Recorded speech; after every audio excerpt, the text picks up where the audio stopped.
What it do, Pirate Nation? Welcome to Sportscenter on Pirate News Network. I'm Daniel Roberts. And I'm Alexis Alvarez. We have a show in store for you full of highlights, top plays, and interviews. We wanted to do something different with this show today.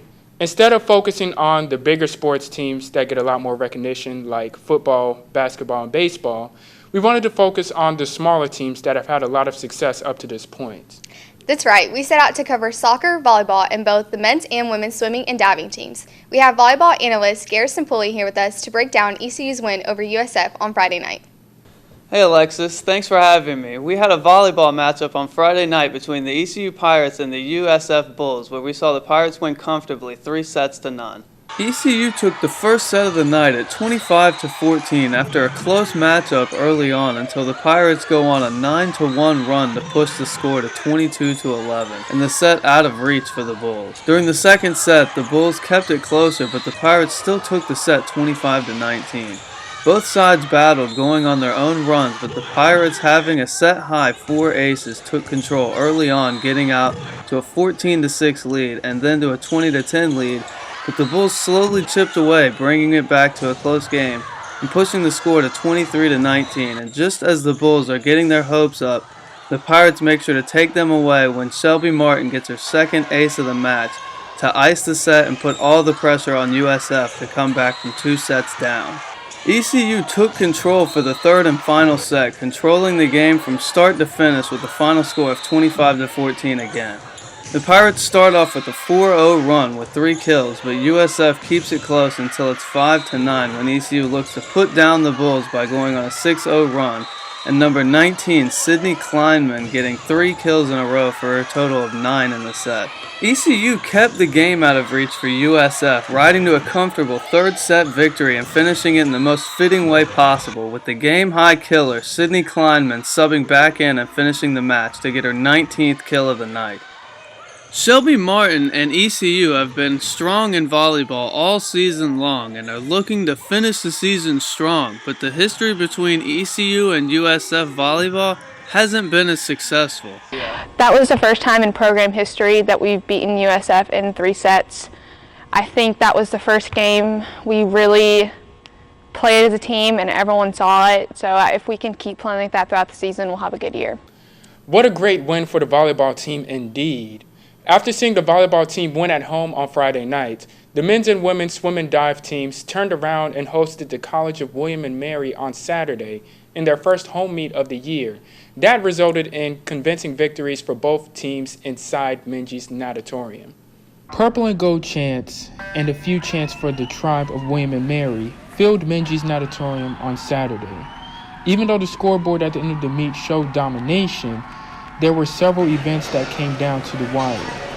Both squads earned a spot in the collegeswimming.com Division I team rankings entering the William and Mary meet. The men's team ranks number 15 in the country, while the women's team ranks number 25 in the country. Both teams ranked the highest in the American Athletic Conference going into Saturday and did not disappoint in the first home meet of the year. The Pirates splashed ahead of the tribe early and never looked back in the meet. There were 12 races overall that were decided by less than 1 second that had fans and spectators on the edge of their seats. The men's team had strong performances from several swimmers and divers too that helped them win 10 of 14 individual events and 176-101 at the end of the meet. The women's team had several strong dominant performances all around as well that helped them win 173.5-99.5 at the end of the meet. Head coach Matthew Jabs was pleased with his team's performance up to Saturday's meet and after Saturday's meet as well. You know, we're really excited about that. It's a dual meet ranking, so it's based on our dual meet performances, and we've had a couple so far that we've pretty proud of how we swam, and today we'll add to that. So overall, it's good for the program, and we're excited. I don't know how the soccer team can top any of those performances, but they did something other teams could not, and that is tie with a top 10 team in the country. To end off this outstanding Pirate Sports Weekend, we had a soccer match between ECU and, at the time, number 8 ranked University of Memphis, where fans and spectators got to witness a double overtime battle that ended in a 1-1 tie. The number 8 ranked school Memphis arrived at the Johnson Stadium Sunday afternoon to a crowd ready to cheer on the Pirates. This is the first time ECU has gotten a result against a top 25 team since their tie with the NC State Wolfpack. We saw some incredible plays and some amazing defense from the team. Milani Styles with a total of 5 saves throughout the game. With not only saves from Milani, but the Pirate defense as well, we headed into halftime with a 0-0 score.